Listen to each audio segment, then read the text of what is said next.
Good noon, everybody. For folks that are on the call, welcome.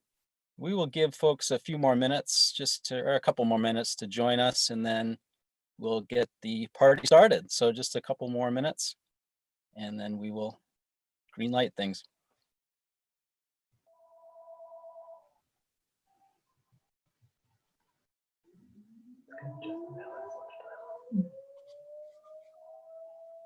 And while we wait, I am not Becca White. This is part of my intro, and I'll say this again. I'm John Floyd, representing Efficiency Vermont, to give a quick intro to our speakers for today. But again, we'll take just one more minute to wait for other friends to join us.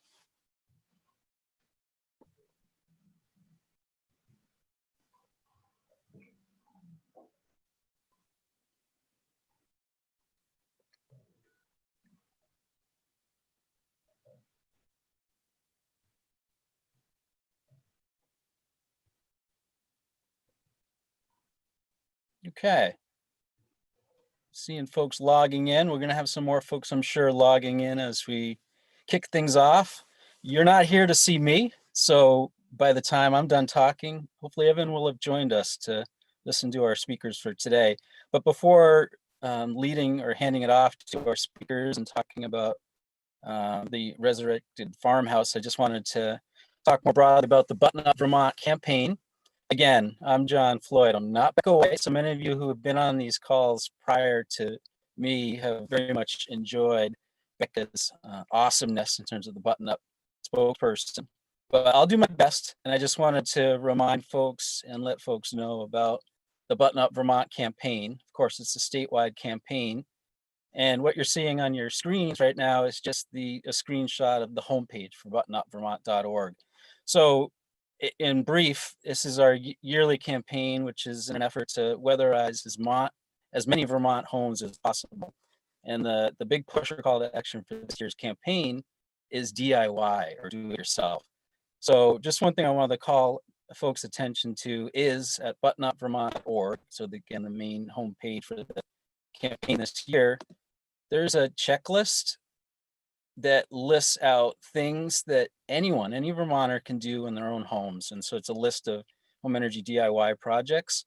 So we're hoping that today, tomorrow, this weekend, perhaps you'll be inspired by our speakers today and the topic they're going to speak about, so that you can then go and do some DIY projects in your own home. So again, the goal is to weatherize as many Vermont homes as possible, and thus the reason behind the yearly Button Up Vermont campaign. And then just two other things I wanted to call your attention to on the homepage is that this is one of quite a few weekly Wednesday weatherization webinars. That's a mouthful, that we've hosted each Wednesday at noon. But there have some of the others that we have hosted are actually posted on this page. So you can take a look back at some of the previously hosted webinars. Some really fun ones this year. Won't go through all of them, but you can see these past events. There's a lot of great content. So I encourage you all to visit these past events and take a look if you weren't on some of the previous calls. And then there's some additional upcoming events beyond today's. And then lastly, there's as part of the Button Up Vermont campaign this year, there's a new initiative. It's the Button Up Vermont Fund. So I just wanted to quickly call attention to this. And this is a way that any Vermonter can help other Vermonters in terms of sharing the warmth. So this is on the website too, and all of the details behind this fundraising effort are on this page, as well as ways that all of us can share. So that being said, let's tee things up and launch things. So I just wanted to introduce, let me head back here. I'm going to stop sharing my screen, and I'm going to introduce Alan and Nancy Benoit, who should be showing up on the screen and sharing their PowerPoint. They're going to be talking about a really cool project to their home, a Resurrected Farmhouse. And with that, I'm going to hand it over to Alan and Nancy to take it away. Hi there, welcome. I'm Alan and this is Nancy, and we own an architecture firm down in Manchester, Vermont. And we're going to kind of walk through some of the steps we've done for a deep energy retrofit of our old farmhouse. This farmhouse will be our next home and our new office, and eventually we will plan to retire here. It's an 1880s farmhouse that has seen minor upgrades and additions over the years. Unfortunately, the front of the house is just 20 feet from the road. So we really fell in love with the classic farmhouse look and shape of the building. And we saw that it was structurally sound. It has a slate roof and the ridges don't show any signs of sagging. But unfortunately, most of the house sits on a very shallow crawl space. This project is a major undertaking. During our renovation, we are doing just about every improvement that can be done to a house. We realize that not everyone has the time, the budget, or the need to go this far. But if you were to tackle just one of these upgrades, it would significantly improve your home's performance. Because we plan to replace all the windows and all the siding, we had the perfect opportunity to improve the entire building envelope's airtightness, insulation, and durability. And we're using today's Vermont Residential Building Standard Energy Code to dictate the metrics that we're using. Since it's a huge undertaking and we have the time, we're doing a little bit every year over the next 5 years or so. One of the first things we did was to register the project with Home Performance with Energy Star, and doing so allowed us to get a check for $2,000, which helped with the building envelope upgrades that we made. Over the first 18 months, we did some of the demo ourselves. This including taking down a 30-foot tall chimney, removing plaster and lath on the inside, and removing old cellulose, dirt, dust, and debris. And then when we removed the plaster and lath from the balloon frame walls, we found that they were filled with all sorts of surprises. We found bottles and toys and books and knickknacks, even crutches, and over a dozen of shoes, which we researched and later found out that in the 1880s, shoes were placed in walls of houses to lure and capture witches. After removing all of the random junk in the walls, we had the cavities filled with dense packed cellulose and added some additional insulation for soundproofing. We used patent insulation out of Cambridge, New York to dense pack the walls and to fill some of the attic flats. While we left most of the walls of the house in place, the same was not true for the interior paneling, paint, plaster, wallpaper, and old insulation. We went all the way back to the framing and made a point to clean out the 140 years of dust, debris, and dead insects that we found. And we prepped the exterior walls to accept the new dense pack cellulose insulation. The rafters are only 5 inches thick, and we plan to leave the slate roofing on the exterior. So we had to devise a way to both ear seal and increase the R value in this area. To do so, we added 3 to 4 inches of blocking to the sloped areas. And doing so allowed us to have a cavity that was about 8 inches thick in total.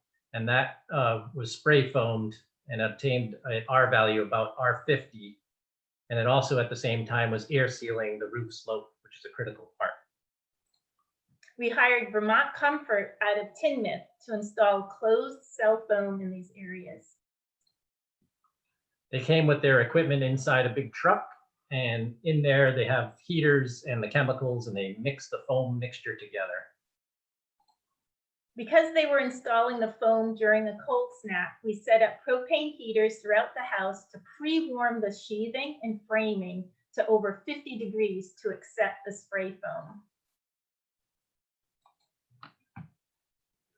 Then moving to the outside, the exterior of the house had many issues. The siding was a mix of vinyl, asbestos, lattice, painted particle board, pretty much everything. Getting started, we hired a certified company to take away the asbestos shingle siding. Then our contractor removed the 140-year-old clapboards underneath. Once the siding was removed from the exterior, it was obvious that there were some significant gaps in the board sheathing that we'd have to address and rectify. And a few of the gaps were quite large. This one was over 2 inches tall. Knowing that air leakage can account for more than 20% of a building's energy loss, we wanted to address these gaps head on. So to address these gaps, we chose a self-adhered membrane, and it allowed to give better energy performance. It was also, because it was self-adhered, we were able to use it to wrap the window openings and get ready for the exterior insulation. We used a product called thermal buck to prepare the rough openings and to bring the windows out to the same plane as the siding. And we took advantage of the membrane's adhesive properties and used it to flash the window bucks to the sheathing. We installed triple pane windows on the north face to improve the comfort and performance there. And we flashed all of the windows using an acrylic adhesive tape. Once we air sealed the entire house, it was time to add more insulation.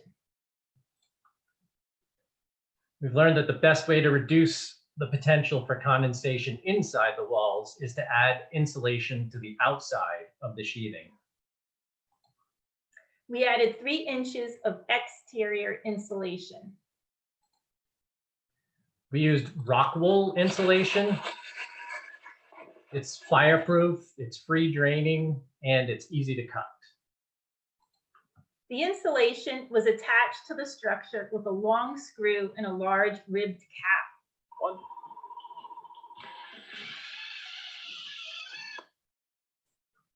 The screws held the insulation tight, and then the cap kept the screws from breaking through the face of the insulation. We had tried a few different systems, and this one worked best for our project. After the layers of insulation were fastened in place, strapping was applied to prepare for the new siding.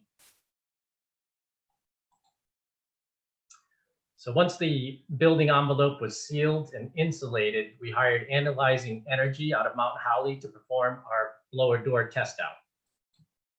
The house went from extremely leaky to respectably tight. With the membrane on the exterior and closed cell foam in a few places, we achieved an 84% reduction in air leakage. That's pretty good. But still, most of the house sat on a shallow crawl space, which you can see here in the photo, and it had no air sealing to speak of and no insulation. Therefore, the most recent phase of the renovation is to put the house on a new, solid, well-insulated foundation.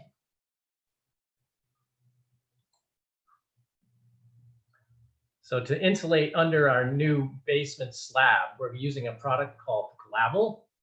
It's made from recycled glass. It's a lot like lava rock, and it not only insulates, but it also acts as the sub-slab of gravel for drainage. The Glavel arrived in 8-foot-tall sacks, which each weigh about 750 pounds. It will be spread and compacted under our new slab in the months ahead.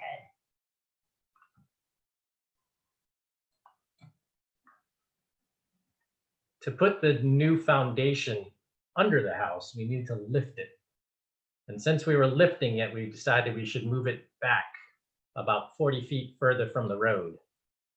The first part of this process is to lift the house onto steel beams and wood cribbing. The first phase of the house move, 17 feet to the north, was done by hand. The house was mounted on steel rollers and then pulled to the side with 2 come-alongs, slow and steady, inch by inch. It was just 2 men doing this.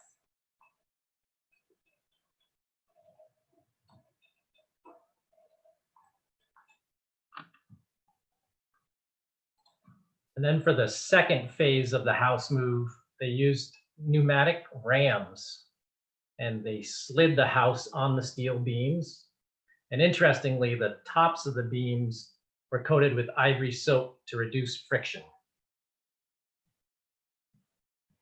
This is a time lapse of about 4 hours when they did the first part of the move, or the second of 3.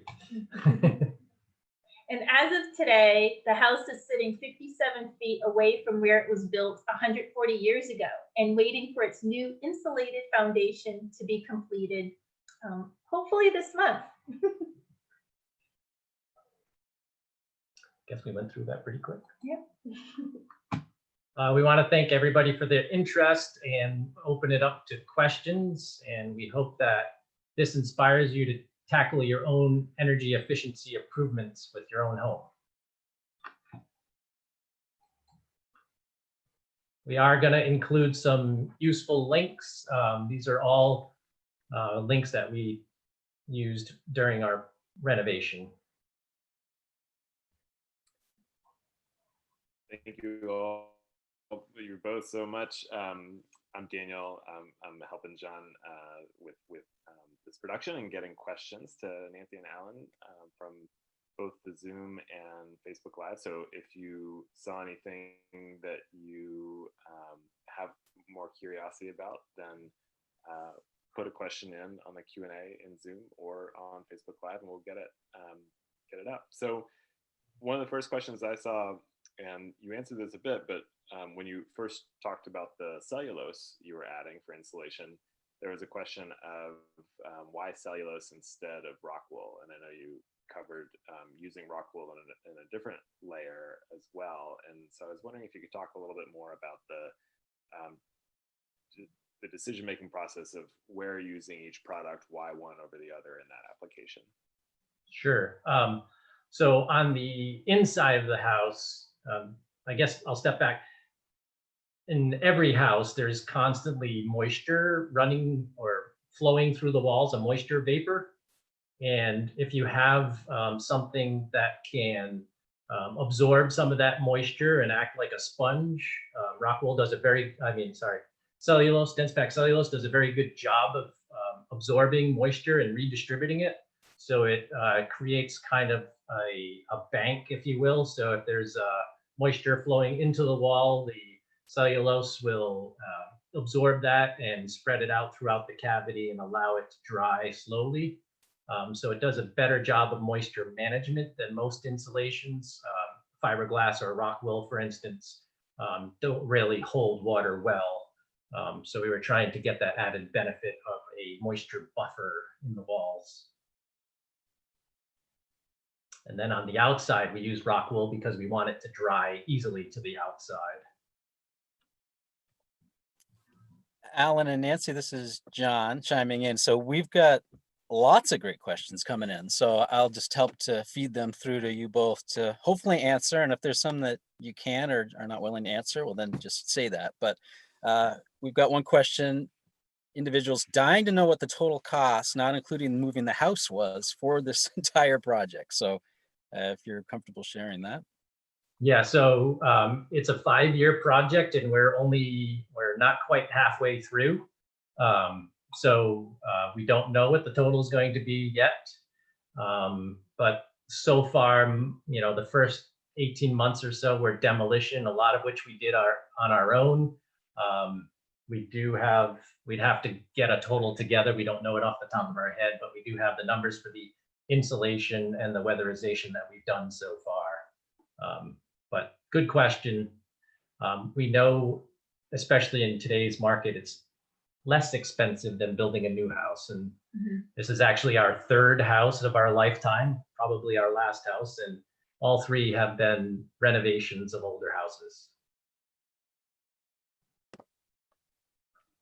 All right, going to throw another question for you. So there was a couple neat photos that you shared that showed some of those significant gaps in the wood structure. And the question is, did you fill those gaps in the wood structure before adding the membrane for air sealing? No, so you wanna dive into that one? I'm trying to find the slides on the outside. There we go. There we go. So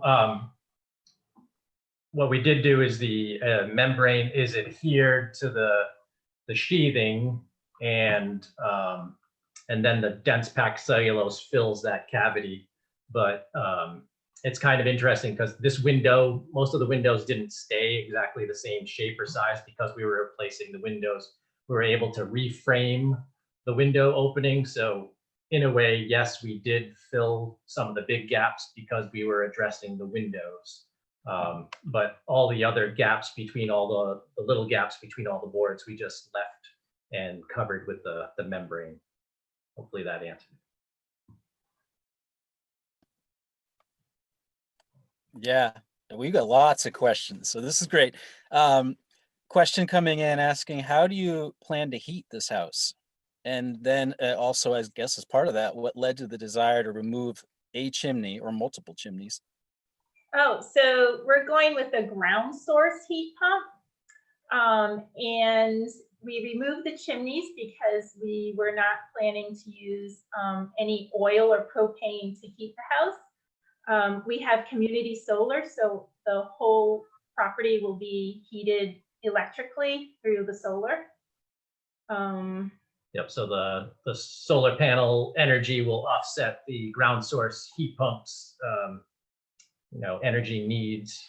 And there were two chimneys, we took them both down because they just create these giant masonry heat sinks in the walls. So they're transferring the heat from inside the house right to outside the house.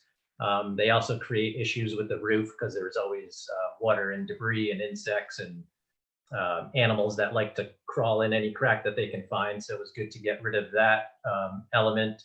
And they also create they have this stack effect, so they can actually pull heat right out of the house and up through the chimney, even with a damper in it. So we got rid of multiple issues with one fell swoop.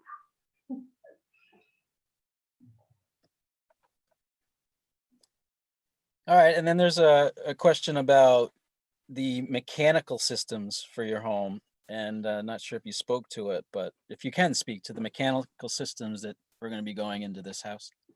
Sure. So for the most part, the electrical and the plumbing will be very traditional.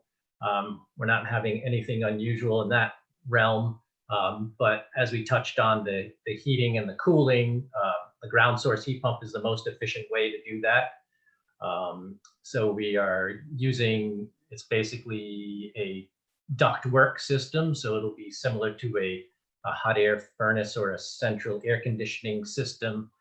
Except that we're going to use the temperature of the earth to help with the heating and the cooling of the building.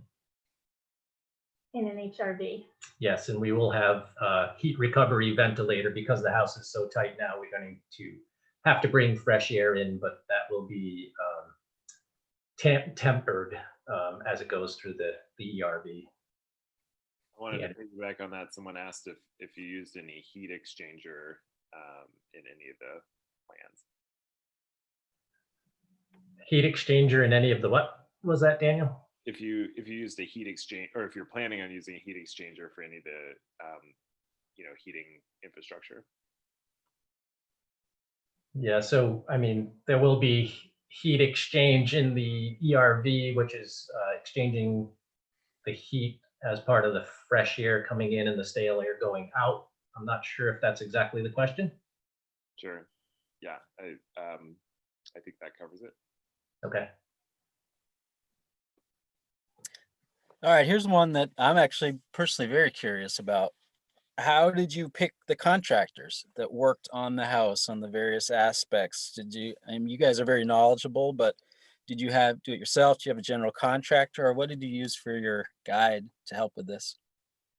I think it's based on, we do this for a living, so have experience with all types of contractors, and reached out to the ones that we trust the most.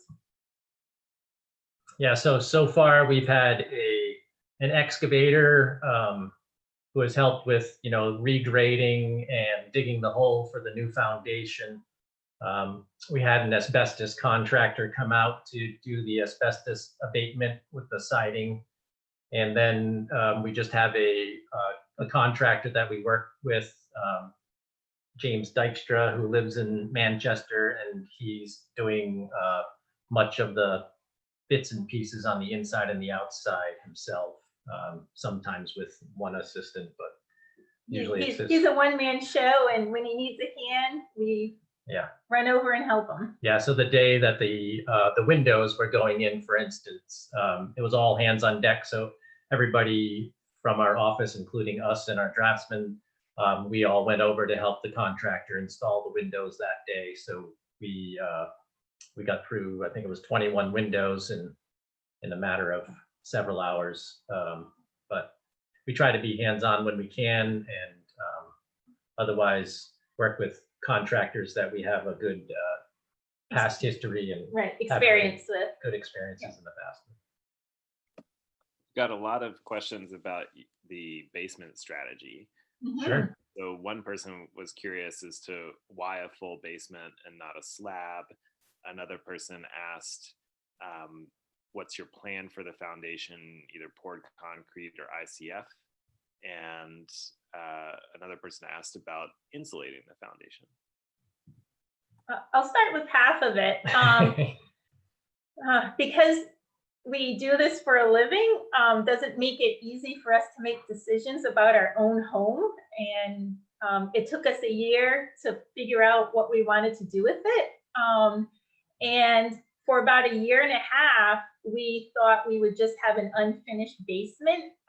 We did know that we wanted a greenhouse, and we wanted it to be heated as part of our home's heating system, which led us to extend the foundation to include a couple of additions and the greenhouse, which would be accessed from the basement. Most recently, really in the last month or two, we decided to finish the basement, which changed our strategy with our foundation specifications. So we decided to have a finished foundation basement, and therefore at some point we would insulate the interior of the walls. Yeah, so typically for a project like this, we would use the opposite of an ICF. We actually use it's a thermal mass wall system, so the insulation's in the middle, and then the concrete goes on the outside and the far inside of the foundation walls. And we had planned on using that right along for this project. We were planning on just leaving the concrete exposed on the inside, but the more we got into the design, the more we wanted to finish the basement, and that led us to go to insulating from the interior of the foundation instead. Right. Oh, and you know what led to that? Because even though you can have a plan with a renovation, even new construction, things can happen that you're not expecting. When they dug the hole for the new foundation, the excavator hit a spring, which was gushing out. Yeah, and spring as in water. And had to run a drainage pipe, and now we have a pond. And because of that water situation, our house is now going to sit up higher above grade than we expected. And it's a pretty flat site. And so we have one corner of the house where we're able to have some of that foundation exposed more than we thought it would be. So we decided to put some windows in there, and then that just got everything going into, oh, we'll have windows in the basement, we'll have access to a greenhouse, you know, maybe it'll be a pretty nice space, and let's finish it. So that's how it all took off. Yes. That's so great to hear that process. Are there other parts of your building process? I mean, I'm sure that there's so many plans that have changed as you've gone along, but are there other things that as you were going through it, you realized, oh, you know, based on how this is played out, we really should adjust things and do it this way instead, and has that led to, like, you know, even a better house than you imagined at the beginning? Yeah, it's tough. It's tough to remember back to Yeah. our first design and what has changed, but we knew right from the beginning that we wanted to practice what we preach. And if there was something new that we wanted to try that we hadn't tried on one of our projects, we were going to be the guinea pigs. So anything that's cutting edge, building science savvy, we want to try. yeah, so we are putting on a couple of small additions to the project, and they're We're going to try some alternative insulations to see how they perform. And but otherwise, I think the biggest challenges we came upon was during the demolition. We found some areas that were structurally undersized or under stabilized. So we had to really kind of figure out a way to address those issues on the interior, and also to run the ductwork through the house. So we want to make it so that you don't even notice that the ductwork is there for the heating system. So it's all kind of hidden behind closets and, you know, in the laundry room and different spaces like that. So we have a really thick wall downstairs where the utilities are running through. So we're doing our best to integrate the heating systems and other utilities right into the design of the interior finishes. And I guess at the very beginning, we didn't think we'd go this far with the demo. Right. I mean, every month it was, well, you know, we might as well take down this paneling and see what's behind it. And oh boy, yeah, we're glad we did, and remove all the gunk in the walls. And now it feels better knowing what's in the whole house. Yeah, because there was some cellulose already in the walls of the house, and we were hoping that that could stay. And every time we explored a different cavity, we kept, you know, we found scythe blades and, you know, all these toys and stuff. So the cavities weren't really filled with cellulose, and the bottom 1.5 or 2 inches was just full of this, you know, decades and decades of dust and debris. Corn cobs. Yeah, and dead flies and stuff. So the more we dug into the demolition phase, the more we realized that, okay, we're going to have to start from scratch basically and clean out all of this stuff in the walls and start from scratch and dense pack the cellulose. The cellulose that was in there was kind of loose filled, almost dense packy. With lots of gaps. Yeah, lots of gaps. So I think that kind of drove the dense packed cellulose. Right. You know, we didn't mention that we used a great company out of Brattleboro called Deconstruction Works, and they were the first guys to get in the house and remove anything that was in the way that we didn't want, and it all got donated. Yeah, so they took all the old appliances away. They took, you know, light fixtures. We took down one of the old front porch, and they all the old windows. Yeah, so they have a place that they reuse the materials like it's almost like a reused lumber yard, if you will. So yeah, that was a good resource as well. Every piece that came out of the house that could be reused did.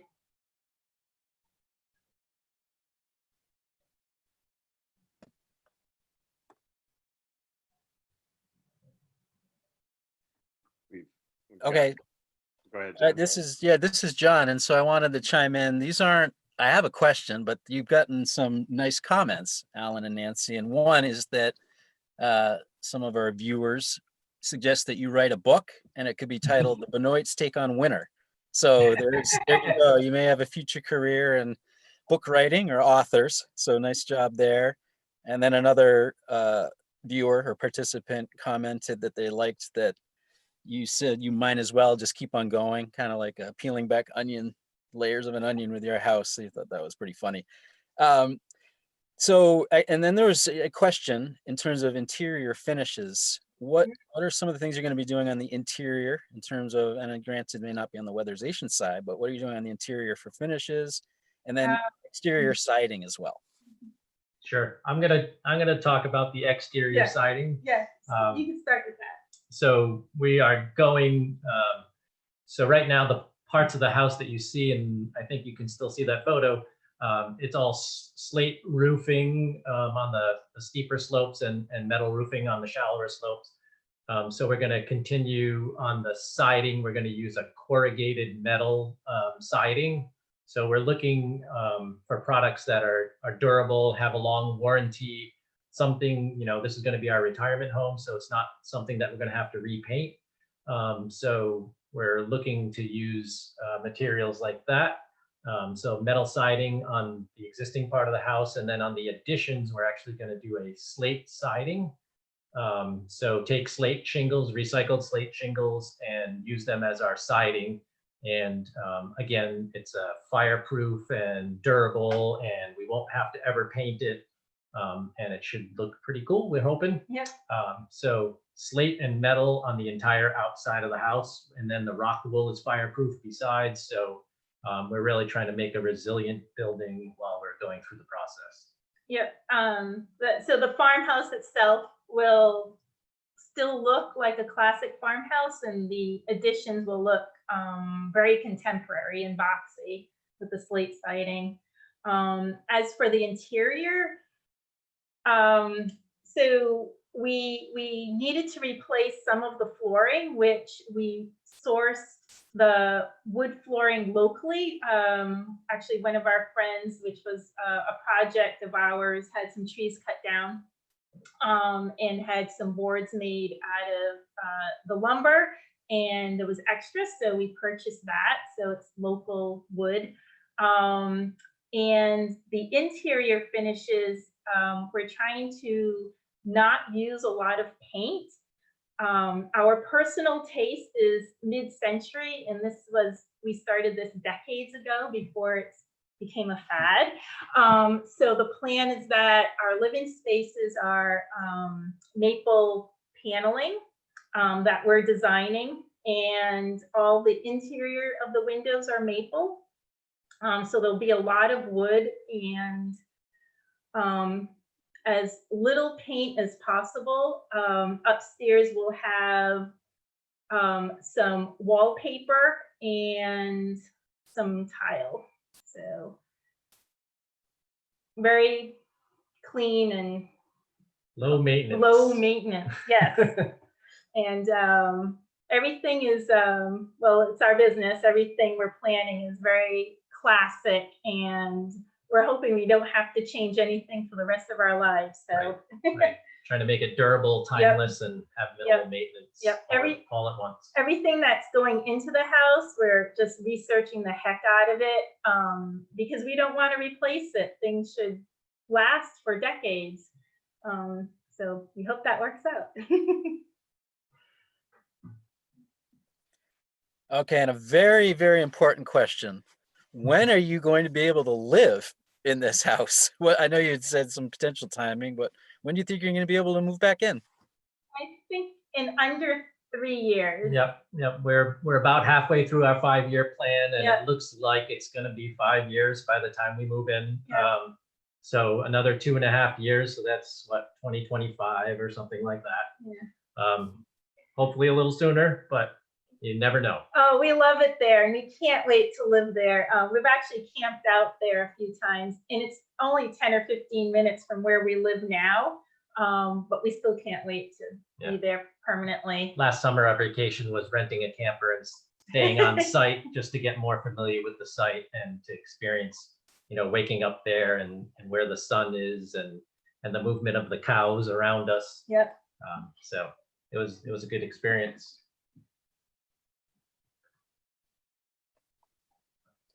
Okay, it looks like we still have a few more questions here. I just wanted to address them. Some of them you may have already touched on, but how are you going to manage, or do you manage moisture buildup with the insulation that you've chosen? So we don't think we'll have an issue.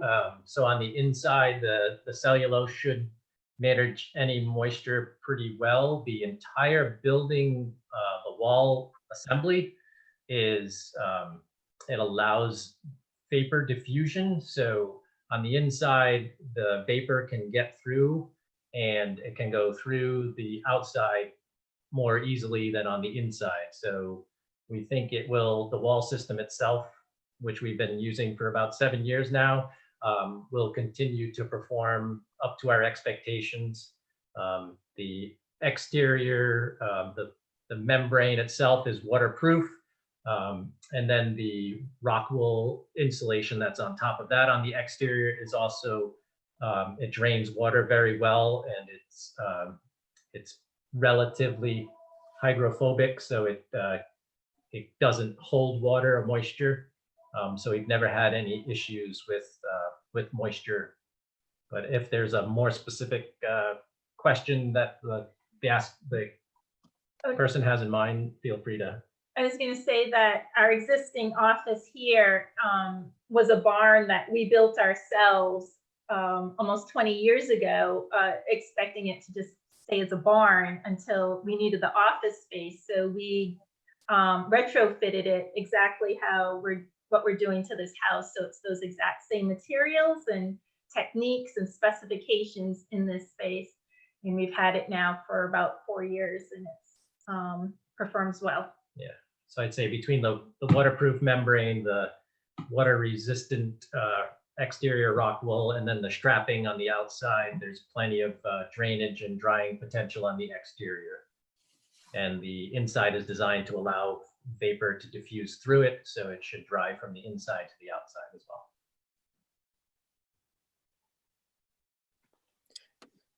All right, we've got 2 more technical questions and then one question that I love. So I'm going to save that final one for the end. I don't know actually if you two are able to see these questions come in, but I'll save that. No. Okay, good. So we'll save that one. But to one of the 2 technicals, or maybe not, maybe to me it's technical, maybe not to our viewers and you all. But so the question is the roof vented at all, or is it just the 8 inches of closed cell? Yep.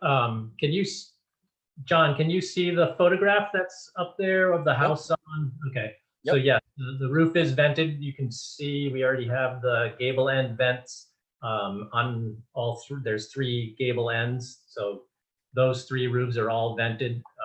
So yes, the attic space is vented. What was the other part of the question? It was just an either or. So is it vented at all, or is it just the 8 inches of closed cell? No. So the roof is vented. There's R80 cellulose under the gable end vents, and then it's the sheetrock, and then going down the slopes of the walls, that's where the closed cell is. Got it. And then the other technical question, and I believe you may have actually addressed it already, but I will ask it because it's been sitting here for a little while, is did you use Intello or something similar on the interior? Good question. We did not use Intello. We are hoping and expecting that the membrane on the exterior and the wood board sheathing will manage the flow of moisture well enough. Intello is usually like an interior moisture retarder, a vapor retarder. But with this wall system, we typically do not use that. Awesome. All right, now this is the question that I love, and it's actually not just one. You've had 2 individuals ask this question. So which should I choose? All right, it's did you put any shoes back in the walls for the witches? Question mark. And then there's another question about that same. So what have you done to ward off witches and other things? Yeah, we plan to put back some of our own shoes in the walls to be nostalgic about the whole. We're hoping that it still works if we put it on the interior walls Yeah. instead of in the exterior walls. So we're planning on having a shoe insertion party someday, and we will be putting our own shoes in the walls. It was really funny during part of that excavation. You know, we show up one afternoon and there's these like, like I guess the shoes like over all the decades just like heated up and sort of melted, and they're just stuck to all the rocks, and our old foundation was marble, so it was just a bizarre scene of marble and melted shoes and rubble. Lots and lots of shoes from all different eras. Yeah. From that. Because they were all underneath the crawl space also. So this is really strange. Amazing. Yeah. Great question, though. Yeah. I did have another question, and that's what have you loved most about this process? What's been the highlight? Wow, that's a good one. Oh, it feels awesome to do something for ourselves and how we want to see it done, I guess. Yeah. we do this for clients every day, and it's interesting how when you're doing it for yourself, we almost never have time to work on this project. The builder, the contractor was asking for drawings, and we're like, drawings for that? We haven't done that yet. But I say the most rewarding thing is that it's going to be something that we get to experience. So every time we go there and we kind of say, yeah, this is where, the kitchen's going to be, and these are the windows we're going to look out of. And these are our views. Yeah, and our different views. So it's almost like, you can't wait to move in, but it's years away. Yeah. So I'm savoring every step because each time something even small is done, it's progress. So like yesterday, the excavator was there, and we haven't seen it yet. And when we go today, it'll be like, ooh, some progress. So we're enjoying it. Yes. Yep. And I should say that right after this presentation, we're going to eat lunch, and then we're headed over to this site because we have to pull up all the blankets that we're using to cover the footings that were poured for the concrete walls for the basement. And then we're preparing, we have to plumb bob down from the corners of the house and mark that on the footings, so that as soon as somebody says that they're ready to pour the walls, we're all ready for them. So Yep. We're looking to getting outside and doing that for the afternoon. Yep. Okay, we have one final question that's sneaking in at the right before the finish line. Is this a passive house? So great question. The short answer is no. I am Passive House certified. I did go through the training program, and we do try to incorporate everything I learned into all the projects and renovations we do. It's very difficult to take an existing house and make it passive house. I'm not certain it's ever happened, but maybe it has.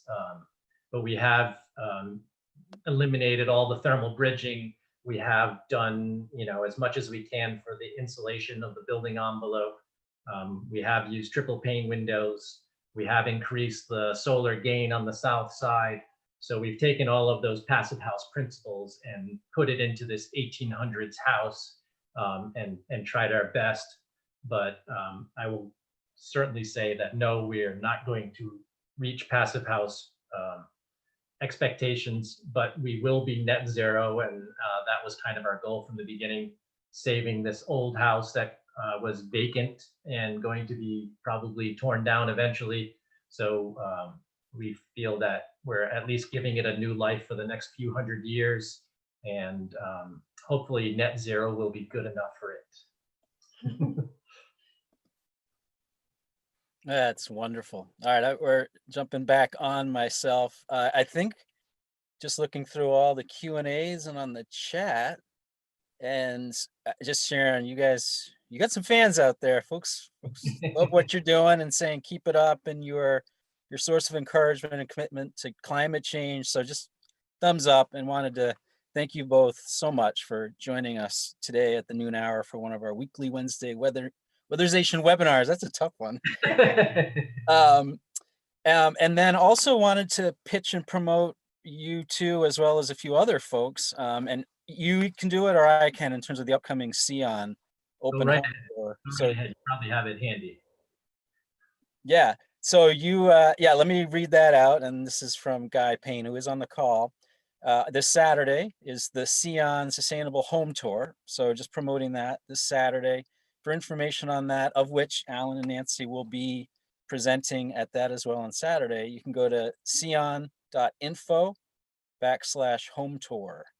So really invite anyone and everyone to attend that virtual presentation on Saturday, where there'll be more of this great content in terms of sharing out some of the great homes that are in progress and that have been completed.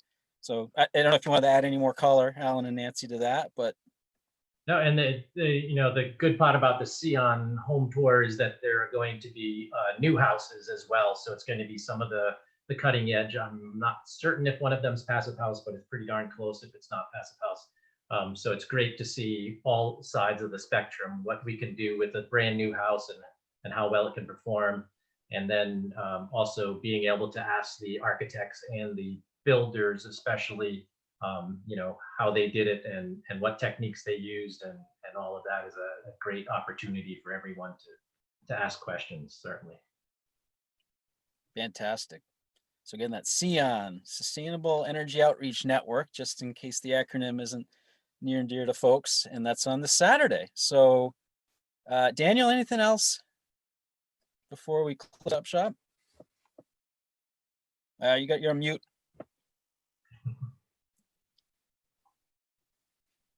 Thumbs up.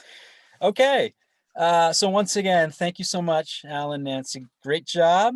And we are gonna put a bow on today's presentation, and join on Saturday, everyone, and take care. Thanks, Thank you. bye. Bye-bye.